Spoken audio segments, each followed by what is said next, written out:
Welcome, everyone, to the Deep Dive English channel. Look, if you're someone who really wants to stay informed, loves digging into big ideas, but, well, let's face it, your busy schedule just doesn't leave time for every single important book out there, then you are definitely in the right place.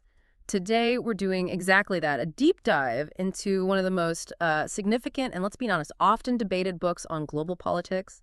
We're going to give you a complete, compelling overview, the whole thing, without you having to turn a single page. And the core argument here, it's really something. This book puts forward this idea, this world, where the main source of conflict isn't just about ideology, like the Cold War, or even just economics. It argues it's about something deeper, culture, civilizational identity. And that fundamentally shifts how we might understand global relations, especially after the Cold War ended. It's a real paradigm shift, arguably. Exactly. So our mission today is to really unpack the central arguments from this book. We'll explore what the author actually calls the clash of civilizations. Our goal is to help you gain a richer understanding of why different parts of the world interact the way they do. Everything from weapon proliferation to immigration and what all this might mean for the future. We'll pull out some really compelling real-life examples straight from the source material to kind of light up these complex ideas. So let's get started. Okay, so the Cold War's over, those old ideological battles are fading. What does the book say is the new fundamental dynamic? What's shaping our world now? Well, the book points to this really profound shift. You see, the West has obviously had a huge impact, often dominating other civilizations for centuries. But now, non-Western powers are rising. As their economic clout, their military strength grows, so does their confidence in their own indigenous cultures. And the appeal of Western culture, well, it starts to fade a bit. And this creates the central tension, right? The West keeps promoting its values, democracy, liberalism as universal, but its actual ability to, enforce that, it's declining. So that's a kind of cultural power shift. The West's definition of universal is being openly challenged now. What does that mean for those values we hear about so often, democracy, free markets, human rights? That's a crucial question the book raises. Yeah. What the West sees as universally good, like democratic liberalism, many non-Western cultures increasingly view as, well, imperialism, cultural imperialism even. The book suggests terms like world community can sometimes become euphemisms, ways to give global legitimacy to actions that actually just serve the interests of the U.S. and other Western powers. Think about, say, the IMF. The author brings up Georgy Arbutov, who famously called IMF officials neo-Bolsheviks. Strong words, but it highlights that perception of pushing a specific agenda. Right. And it sounds like it doesn't stop at just political independence for non-Western societies. The book's saying they now want to break free from Western economic, military, and importantly, cultural domination too. Okay, let's get into some specifics then. Where does this discord, this clash, actually play out? First up, weapons proliferation. Why is this such a critical issue in this framework? Yeah, this is a really interesting point. The book argues that as non-Western states get wealthier, more capable, they look for shortcuts to military parity with the West. And acquiring weapons mass destruction, WMDs, becomes, well, a key way to do that, to deter the West, or at least counter its massive conventional military superiority. I mean, the lesson apparently drawn from the first Gulf War was pretty stark, wasn't it? Something like, don't fight the United States unless you have nuclear weapons. Wow. And the book points to a specific connection here, doesn't it? It calls it a Confucian-Islamic connection. What's that about? Yeah, according to the text, this connection has been quite extensive, quite concrete. China is highlighted as playing a central role in transferring weapons, both conventional and non-conventional, to various Muslim states. This includes things like nuclear technology, missiles, even chemical weapon materials. Countries mentioned include Pakistan, Iran, Iraq, Syria, Libya, Algeria. So real hardware, real technology transfer. Absolutely. The book details, for example, significant Chinese help for Pakistan's nuclear program, uranium enrichment, bomb design, M11 missiles, and active collaboration with Iran's nuclear program, too. Technology, training scientists, things like that. Okay, so the West's strategy is usually non-proliferation, trying to hold down this spread. But the book suggests this policy is basically doomed to fail. Why? Well, the argument pins it on a few things. First, just the ongoing economic and social development of these non-Western societies. They gain the capacity. Second, there are huge commercial incentives globally for arms sales. It's big business. And third, you have political motives. Core states, regional powers, wanting to protect their own influence, their local hegemonies. So for many non-Western states, Western nonproliferation efforts just look like another way to maintain Western dominance. Right, it's seen as self-serving. Exactly. It leads to what the book calls a panic gap. Right. Remember the North Korean nuclear crisis back in the 90s? Yeah. The U.S. saw this huge global proliferation threat. But South Korea, they apparently viewed a potential North Korean bomb quite differently, maybe as a future Korean bomb for regional defense. A totally different perspective. Fascinating. Okay, beyond military stuff, let's talk values. Human rights, democracy, the West champions these. How do they become flashpoints in this civilizational clash idea? Well, the book highlights how the growing economic power, particularly in Asia, makes those countries increasingly resistant to Western pressure on human rights and democracy. They often just see it as meddling, an infringement on their sovereignty. There's a pretty striking quote from Richard Nixon back in 1994. He observed something like, "Today, China's economic power makes U.S. lectures about human rights imprudent. Within a decade, it will make them irrelevant. Within 2 decades, it will make them laughable." Prophetic, perhaps. And this connects to another interesting paradox the book mentions, the friendly tyrant versus unfriendly democracy. What does that mean for Western foreign policy? How does that work? Right, so during the Cold War, the West often backed friendly tyrants, didn't they? As long as they were anti-communist. In this post-Cold War world, the book argues the choice can sometimes be between, well, friendly autocratic regime, one that cooperates with the West, and a democratically elected government that's actually anti-Western. And what happens then? When democratic processes in non-Western places produce governments the West doesn't like, well, Western leaders often suddenly lose their enthusiasm for promoting democracy there. Pragmatism over principle, perhaps. Perhaps. The book cites examples like Western relief, when the Algerian military stepped in to cancel elections in 1992, that the fundamentalist Islamic Salvation Front, the FIS, was poised to win. Similar situations mentioned in Turkey and India, too. Okay, so these are clashes between civilizations, often playing out far away, but they also have echoes within Western societies, don't they? Particularly around immigration. Absolutely. Immigration or population movements are described in the book as the motor of history. And late 20th century saw this massive surge, didn't it? Non-Western migration into the West, driven by modernization, transport, communication. But Western attitudes, which were maybe more favorable initially, shifted, became much more opposed. Why? Factors like higher unemployment in the West, just the sheer numbers of migrants, and critically, the fact that new immigrants were overwhelmingly non-European in origin and culture. You have numbers on that? Yeah, the book cites figures from around 1990. About 100 million legal international migrants, maybe 19 million refugees, and at least 10 million more illegal migrants. In the U.S., by 94, immigrants were nearly 9% of the population, lots from Latin America, Asia. In Europe, around the mid-90s, estimates were up to 13 million Muslims in Western Europe, with maybe 4 million in France alone. And the fears aren't just about jobs or the economy, are they? The book suggests it's deeper. Oh, definitely. It taps into cultural anxieties. The book quotes a sentiment describing Westerners fearing that they are now being invaded not by armies and tanks, but by migrants who speak other languages, worship other gods, belong to other cultures. And, it continues, will take their jobs, occupy their land, live off the welfare system, and threaten their way of life. Whether you agree with the fear or not, the book argues these are rooted in genuine cultural clashes and worries about national identity. And specific groups become the focus. Yes. In Europe, the concern was primarily focused on Muslim immigration. The text notes that in France, the word immigré practically became synonymous with Islam. Polls in France and Germany showed significant percentages preferring not to have Arabs or Turks as neighbors. In the U.S., the perceived threat was often framed around Mexican immigrants than other Latin American and Asian groups. Okay, let's zoom out again. We've seen the tensions. How do these conflicts actually manifest on a bigger global scale? The book talks about 2 main forms, fault line conflicts and core state conflicts. What's the difference there? Right, so fault line conflicts are described as local clashes, micro level, between neighboring states or groups that belong to different civilizations.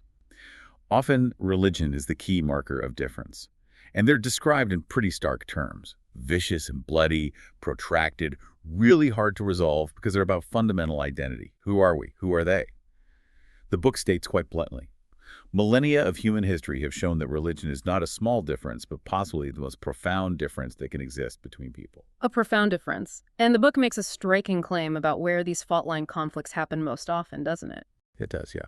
It argues that the overwhelming majority of these conflicts in the early 90s took place along this boundary line, a sort of arc looping across Eurasia and Africa that separates Muslim populations from non-Muslim populations.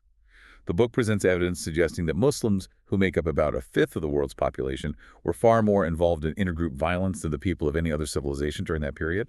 It concludes, quite controversially, Islam's borders are bloody, and so are its innards. Strong words. What examples does it give? Places like Bosnia Muslims versus Orthodox Serbs and Catholic Croats, Kashmir Muslims versus Hindus, Chechnya Muslims versus Orthodox Russians, Sudan Muslims versus Christians and animists, Armenia versus Azerbaijan, these kinds of conflicts straddling civilizational divides. And the book offers, I think, 6 possible reasons for this pattern. Some historical, like Islam's history as a religion of the sword or its expansion bringing it into contact with many groups. Also the idea of the indigestibility of Muslims within other cultures, and vice versa. But also contemporary factors, the feeling among some Muslims of being victims, and perhaps most significantly, according to the text, the demographic youth bulge in many Muslim countries. Large numbers of unemployed young men, a natural source of instability and recruits for violence, the argument goes. Demographics as a driver. Is there an example? Kosovo is cited. Between 1961 and 1991, the Albanian Muslim population there reportedly grew from about 67% to 90%. This massive demographic shift is presented as a key factor fueling Serbian nationalism and the eventual conflict. Okay, so those are the local fault line wars. What about the other type, global level core state conflicts? Right, these are the big ones. Conflicts between the major powers, the core states of different civilizations. They involve the classic stuff, power, resources, influence, but also values and culture. And those cultural differences, the book argues, intensify these conflicts. It puts it quite directly. The dynamism of Islam is the ongoing source of many relatively small fault-line wars. The rise of China is the potential source of a big intercivilizational war of core states. China as the potential big one. But staying with Islam in the West for a moment, the book claims there's a really long history of conflict there, right? Like 1,400 years. It calls that the fundamental clash of civilizations. Yes, it really emphasizes this long history. It argues that the Cold War fight between democracy and communism was, in comparison, fleeting and superficial, compared to what it calls the continuing and deeply conflictual relation between Islam and Christianity. Islam is pointed out as the only civilization, according to the text, to have seriously threatened the survival of the West at least twice in history. Thinking of the initial Arab-Islamic expansion from the 7th century and later the Ottoman Empire, sieges of Vienna, and so on. And several things, the book says, intensified this antagonism again in the late 20th century. Muslim population growth giving demographic weight, the Islamic resurgence boosting confidence and assertiveness, Western universalism, the push for Western values and interventions in the Muslim world, plus the collapse of communism removed a common enemy that sometimes united them. And just increased contact, migration, globalization, all stimulating a clearer sense of distinct identities on both sides. And it doesn't just call it conflict, it uses the term intercivilizational quasi-war. What does that mean, a quasi-war? Yeah, quasi-war. It means it's not necessarily declared all-out war. It's characterized by intermittent actions, fought with limited means, terrorism often being the weapon on one side, air power, covert action, economic sanctions being tools used by the West, but it's still deadly. The book suggests it involved thousands of casualties just between the 1979 Iranian Revolution and the mid-90s, and importantly, figures on both sides, from Khomeini in Iran to U.S. officials, apparently recognized it as a state of war, even if quasi. Are there specific examples of this quasi-war? Well, the U.S. classifying several Muslim states as terrorist states is Right. mentioned, and the statistic that between 1980 and 1995, the U.S. engaged in 17 distinct military operations or interventions in the Middle East, every single one directed against Muslims. That pattern is highlighted as evidence. Okay, let's pivot now. You mentioned China as the potential source of a big intercivilizational war. Let's shift to Asia, which the book calls the cauldron of civilizations. How does the rise of Asian economies, especially China, change the game with the U.S.? Right, Asia's economic boom, particularly in East Asia, is seen as fundamentally reshaping things. It creates political instability, sure, but mostly it alters the balance of power. And interestingly, the book argues that economic exchange doesn't always bring peace. Sometimes it actually deepens the awareness of differences, makes people more conscious of us versus them, stimulates mutual fears. So this economic strength boosts Asian society's ability to resist Western influence. And specifically, it boosts China's influence, potentially leading back towards a kind of traditional Chinese hegemony in the region. Lee Kuan Yew's quote is used, "This is the biggest player in the history of man," referring to China's rise. A huge shift. So what about the U.S. relationship with its key partners there, Japan and China? The book talks about Asian-American Cold Wars emerging even back then. Yeah, it argues that U.S. relations with both Japan and China got significantly more antagonistic in the late 80s and early 90s. With Japan, it was mainly economic. The trade wars. Growing anger, mutual accusations, public opinion shifted. In both the U.S. and Japan, polls started showing the other country as a major threat, even displacing the Soviet Union in some surveys. Remember President Clinton threatening 100% tariffs on Japanese luxury cars in '95, that level of tension? And with China, Deng Xiaoping himself apparently referred to the conflicts as a new Cold War. The Chinese leadership, according to the book, genuinely believed the U.S. was actively trying to undermine China, to divide China territorially, subvert it politically, contain it strategically, and frustrate it economically. And U.S. actions fueled that belief.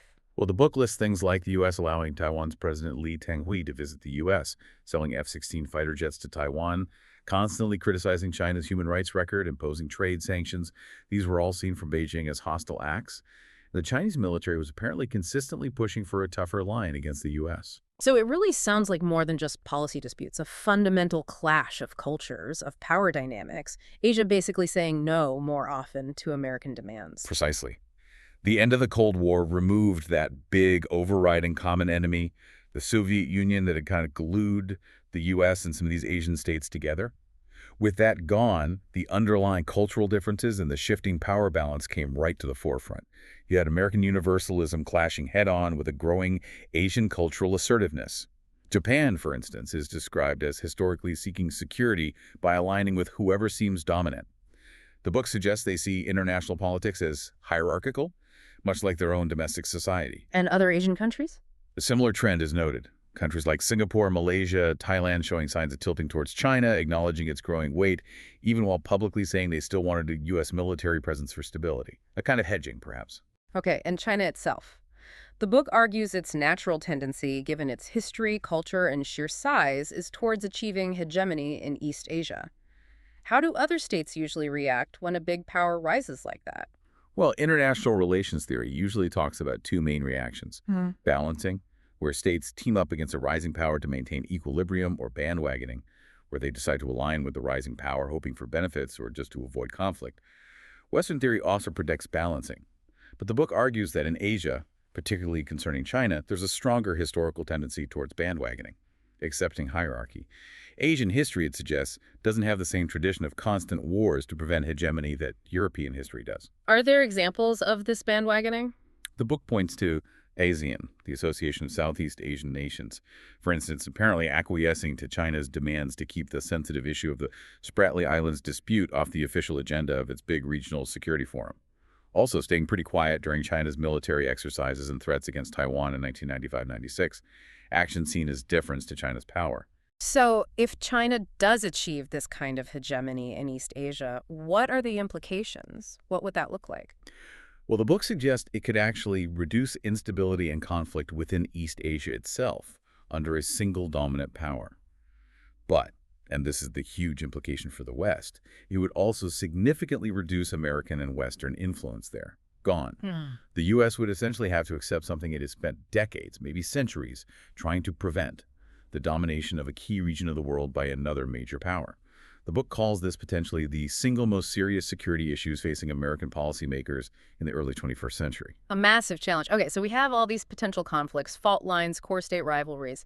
How does the book suggest these things can be stopped? Or at least paused? Right, stopping them permanently is seen as very difficult, especially the salt line wars rooted in identity.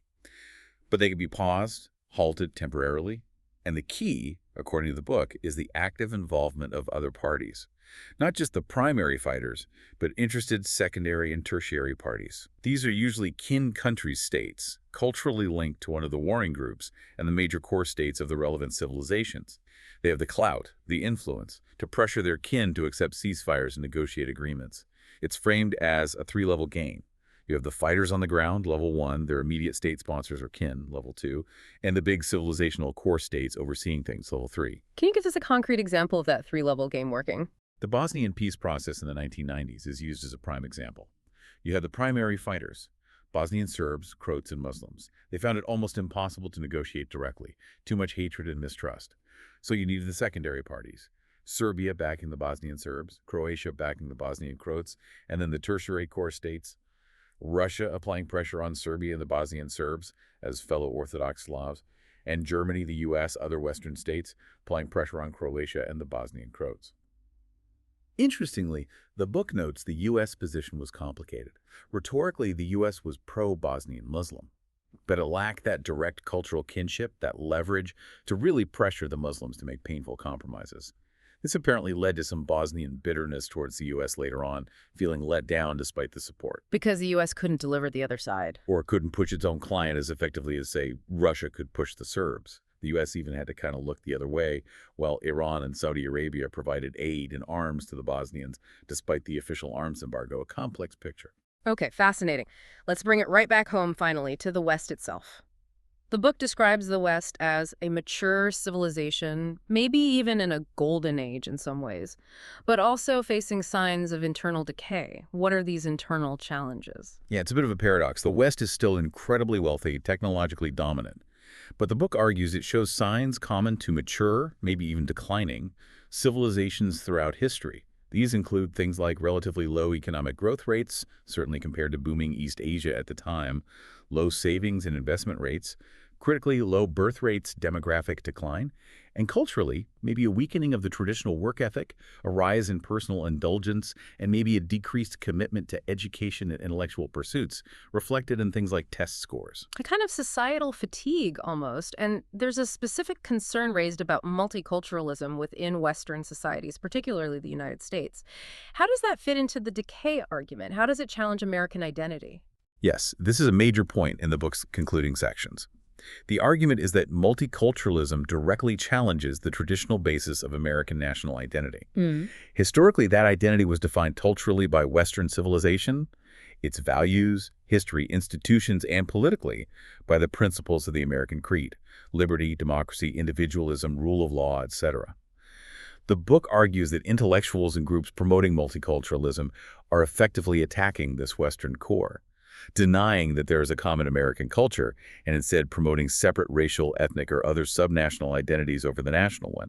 It even quotes Theodore Roosevelt's warning from long ago. The one absolutely certain way of bringing this nation to ruin would be to permit it to become a tangle of squabbling nationalities. So the fear is fragmentation, losing the core. Exactly. The book warns that a truly multi-civilizational United States, one not primarily rooted in Western culture, wouldn't really be the United States anymore. It would lack a cultural core, potentially becoming something like the United Nations, a collection of groups, not a unified nation. The fate of the Soviet Union is brought up as a cautionary tale, a state held together primarily by ideology, not a shared culture. Once the ideology failed, the state collapsed. The book's message here is quite stark. Americans are culturally part of the Western family, and reaffirming that Western identity is crucial for the survival and renewal of both the U.S. and the West more broadly. Wow. Okay, so wrapping this all up, we've covered a huge amount of ground from this book. What does this deep dive into these civilizational dynamics leave you, our listener, with as a final thought? I think the book's ultimate message is pretty provocative, and it's aimed squarely at the West. It essentially says, Western universalism, the idea that Western values are inherently superior and applicable everywhere, is dangerous. It's called false, immoral, and risky. Why risky? Because pushing it too hard could lead to a major intercivilizational war, potentially one the West might even lose. So the alternative proposed is for the West to accept that the world is multicultural, multi-civilizational. And instead of trying to remake the world in its image, the West should focus inward, preserve and renew its own unique values, institutions, and culture. The author lays out 3 basic rules for peace in this kind of world. First, core states should abstain from interfering in the internal conflicts of other civilizations, the abstention rule. Second, core states need to jointly mediate and contain fault-line conflicts between their civilizations, the joint mediation rule. And third, all civilizations need to actively search for and build upon the common values and interests they do share, the commonalities rule. Finding common ground amidst the differences. Precisely. Singapore's attempt to define shared values for its diverse population, things like nation before community, family as the basic unit, consensus harmony, is offered as one small example of trying to identify those commonalities. That is definitely a lot to consider. It paints a future that isn't about one civilization dominating, but about, well, Navigating a world of many distinct civilizations and maybe finding ways to coexist, finding those shared values rather than constantly clashing over the differences. It certainly makes you think about identity, your own, your nation's, the West's, however you define it, and how we all interact on this increasingly connected yet culturally diverse planet.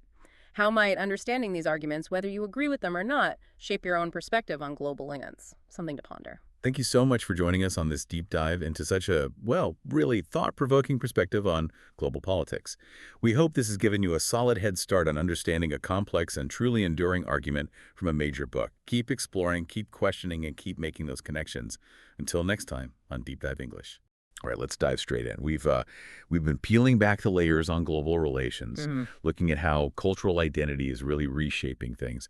Now we're at the final stretch of this deep dive. We're zooming right in on what it all means for the future, for stability, and for Western civilization itself. The big question today is, can we actually find peace when the world seems so divided by culture? And this is where it gets really interesting, maybe a bit uncomfortable too. We need to talk about power shifts, internal problems societies are facing, and even take a look at a hypothetical, what a global civilizational war might look like. But look, our mission is the same as always. Cut through the complexity, pull out the key insights, and hopefully leave you thinking, really thinking. Yeah, and what jumps out right away from the source material is this fundamental disconnect. The West, especially America, it's had this unique impact on pretty much every other civilization, right? And it still pushes for what it considers a universal culture: democracy, free markets, human rights. You know, the list. But that's changing. It is. As other civilizations get stronger, more confident, that appeal, well, it starts to fade. What the West calls universalism, well, many others are now looking at it and saying, hang on, that looks a lot like imperialism. Imperialism, that's a strong word. It is, and it reflects a really different perspective taking hold. So it's not just talk. You see this playing out. Definitely. You see non-Western societies actively trying to sort of break free from Western dominance economically, militarily, culturally. Like that IMF example, Georgy Arbatov calling them you Bolsheviks who love to see others in trouble. Yeah, it's pretty cutting, isn't it? It really is. So there's a deep resentment towards that kind of Western economic leverage. Exactly. And even the language shifts. Think about how the free world became the world community. Ah, right. Sounds more inclusive. Sounds more inclusive, but the sources suggest it's often a way to give Western interests a kind of global legitimacy they might not otherwise have. It's subtle. Okay, so this discordance leads to friction points. Fault lines, the source calls them. Precisely. Fault lines where these civilizational plates grind against each other. The first big one is weapons proliferation. Okay. For the West, it's pretty straightforward. Maintain military advantage, prevent others from getting weapons of mass destruction, non-proliferation. The standard policy for decades. Right. But for others, especially these challenger civilizations, the book talks about like Islam and China who are pushing back against Western dominance. For them, getting WMDs, well, it's seen very differently. It's almost a shortcut. A shortcut to what? To counter that Western military edge. To level the playing field in their eyes. Ah, that Indian military quote after the Gulf War suddenly makes a lot more sense. Don't fight the U.S. unless you have nukes. Exactly. It wasn't just a throwaway line. It reflected a hard lesson learned, a strategic shift. So the West tries to hold them down, they try to build up. It's this build up versus hold down dynamic. And the source is pretty pessimistic, suggesting the hold down is probably bound to fail eventually. There's just too much driving it: economic growth, commercial tech, political ambition. And even allies see things differently. You mentioned the U.S.-South Korea panic gap over North Korea. Yeah, a really interesting example. The U.S. saw a global existential threat. Many in South Korea saw it, maybe cynically, maybe pragmatically, as a regional tool, something that could actually help Korean independence from, say, Japan. Very different takes. Wow. Okay, so weapons is one flashpoint. What's next? Second major area: human rights and democracy, another classic area of Western promotion. Right. Core Western values often presented as universal. But again, pushback, particularly from Asian societies who sometimes call it human rights imperialism. There's that word again, imperialism. And their growing economic muscle gives them more power to resist that pressure. They can say no more effectively now. And then there's the paradox. The paradox of democracy, yeah. The West pushes for elections, but then when those elections bring anti-Western groups or fundamentalists to power. Like in Algeria. Or Turkey. Exactly. Suddenly, the enthusiasm for democracy cools off quite a bit. It raises questions about whether the goal is democracy itself or just pro-Western outcomes. That Nixon quote about China seems spot on then. Lecturing them on human rights becoming imprudent, irrelevant, Well, laughable. it really captured that shifting power dynamic, didn't it? That economic power changes the conversation. Okay, weapons rights. What's the third flashpoint? Immigration, the huge movement of people from non-Western societies into the West. A massive demographic shift, especially in Europe and the US. And for many in the West, this feels less like immigration and more like, well, the source uses strong language, being invaded not by armies and tanks, but by migrants who speak other languages, worship other gods, belong to other cultures. That captures a real fear, doesn't it? Even if it's controversial. It does. And it's framed often in Europe, particularly regarding Muslim immigration, as culturist, a concern about cultural values and identity clashing rather than just racism, though obviously those lines can blur. Like the debates over headscarves in schools. Precisely. Those become symbols of this deeper cultural friction. And the U.S. sees similar things with Latin American and Asian immigration, leading to calls for tighter borders, assimilation pressures. It's a major internal stress point. So these clashes, they run deep. The source talks about the long history between Islam and Christianity. Yes, 1,400 years, described as fundamentally, deeply conflictual. For much of history, each was the ultimate other for the other one. With concepts like jihad and crusade almost mirroring each other. Exactly. Parallel ideas, often antagonistic. The book argues this long-running rivalry makes the 20th century fight between democracy and communism look, well, fleeting and superficial in comparison. That's a big claim. Why is it intensifying now? Several factors seem to be converging. One is demographics, these large youth populations in many Muslim countries, the youth bulge. Providing potential recruits for movements. Potentially, yes. Then there's the Islamic resurgence, this renewed sense of identity and confidence across the Muslim world. Add Western universalism pushing back. Creating resentment. Right. And finally, the Cold War ended. Communism collapsed, removing a common enemy and leaving Islam and the West sort of staring each other down as the primary perceived threat. And this isn't just about extremists holding negative views of the West. No, that's a key point. The view of the West as arrogant, materialistic, corrupt, decadent, etc. It's apparently quite widespread. The source even mentions Fatima Mernissi, someone seen by many Westerners as a liberal voice, sharing some of these critiques. So it's a broad perception. It seems so. And the source goes so far as to describe a quasi-war ongoing since 1979. The quasi-war. Yeah, meaning not a full-scale conventional war, but this persistent lower-level conflict. Terrorism on one side, air power, sanctions, covert ops on the other, simmering constantly. Okay, shifting gears to Asia. Yeah. Described as the cauldron of civilizations. Yeah, the new center stage for global politics. It's not like Western Europe, which is relatively unified and institutionalized. More complex. Much more. It's multipolar, many powers interacting. Multi-civilizational, different cultures bumping up against each other. Core states like Japan, China, Russia, the US are all major players there. Plus, you've got unresolved border issues, big military buildups. It's a recipe for rivalry. And potential Asian-American Cold Wars. That's the term used. Relationships, particularly with Japan and China, have become much more tense. It's gone way past just trade fights. To questioning alliances, regional power. Exactly. Deng Xiaoping himself apparently called the U.S.-China tensions a new Cold War way back. And China sees the U.S. actively trying to hold it back. That's the perception described. America trying to divide China territorially, subvert it politically, contain it strategically, and frustrate it economically.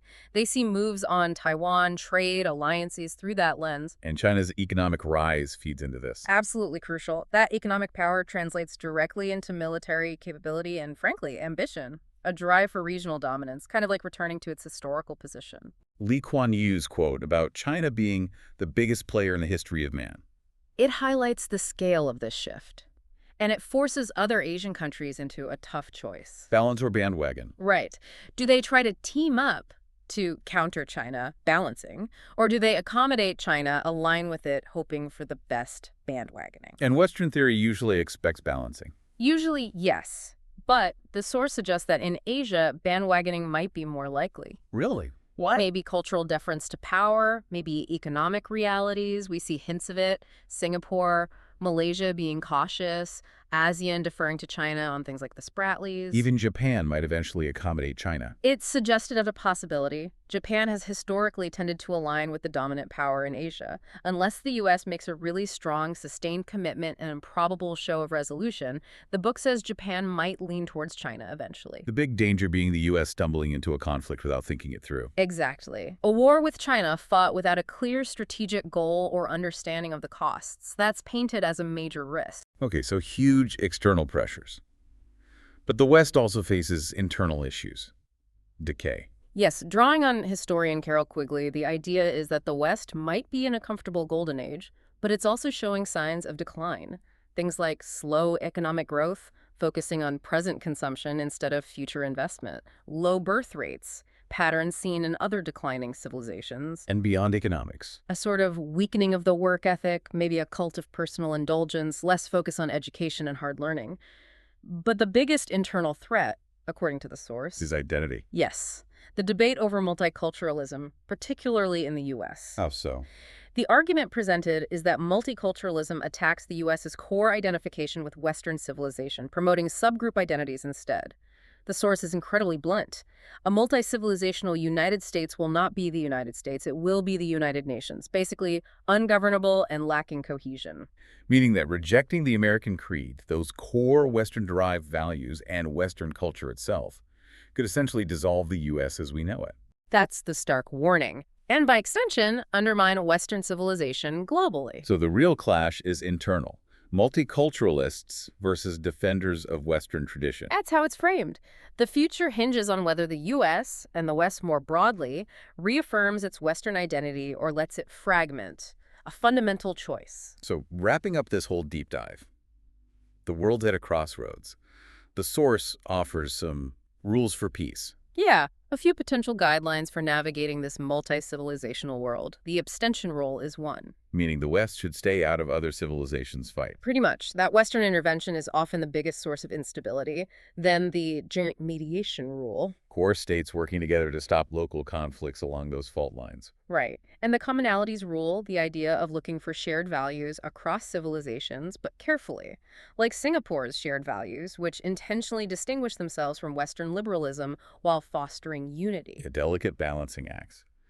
But what if these rules are ignored? There's that war scenario. Ah, yes. The wildly implausible fantasy of a global civilizational war. It's presented as hypothetical, but chilling. How does it play out? Starts with a U.S. intervention, maybe against China and Asia, which spirals out of control. You end up with the U.S., Europe, Russia, India on one side, against China, Japan, and much of the Islamic world on the other. A horrifying alignment. And the outcome? Doesn't really matter who wins militarily in the short term. The predicted long-term result is devastation for everyone involved, a massive decline for all major powers, and a permanent power shift to the global south. Wow. That's sobering, doesn't quite cover it. No. But it drives home the central argument that Western belief in its own universal relevance is false, immoral, and ultimately dangerous. Pushing it could lead to conflict or defeat. That's the warning. The suggested path is for the West to focus inward, safeguard its culture, protect what makes it unique, and stop trying to remake the world in its image. Except the power shift is happening. Because Western civilization is valuable because it's unique, not because it's universal. Exactly. Its value lies in its specific heritage, Christianity, pluralism, individualism, rule of law. The main job for Western leaders, especially the U.S., is to preserve and renew that, not impose it elsewhere. And to recognize that intervention is the biggest danger. Probably the single most dangerous source of instability and potential global conflict. A very direct warning. So, after all this, what really stands out to you? For our listener, what's the takeaway? Are we doomed to clash? Or is there a path to cooperation through understanding these differences? It's the fundamental question, isn't it? Can recognizing uniqueness prevent conflict? Maybe. It certainly leaves us with a heavy final thought from the material. In the bigger fight, the one between civilization itself with a capital C and barbarism, the world's great civilizations, with all their differences, well, they'll either find a way to hang together or they will most certainly hang separately. Something to chew on.